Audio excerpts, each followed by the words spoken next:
বিলেতিরা বলছে এদেশে ইংরেজি বই চলে না। আরে চলবে কি করে? ইংরেজি তো আমাদের কেবল একটা কাজের ভাষা, রুটি রুজির হাতিয়ার। কিন্তু প্রাণের ভাষা তো আমাদের বাংলা, তামিল, হিন্দি।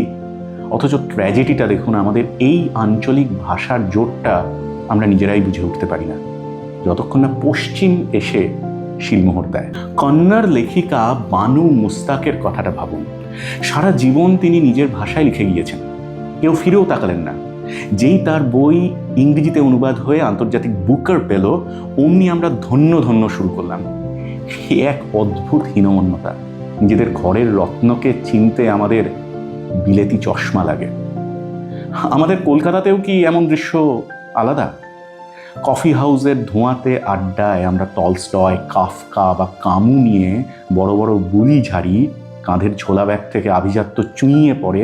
কিন্তু পাশের বাড়ির ছেলেটা যখন রক্ত জল করে দারুণ একটা কবিতার বই লেখে, আমরা তাকে পাত্তা দেওয়ার প্রয়োজনই বোধ করি না। কারণ সে তো লোকাল, সে তো আর বুকার পায়নি।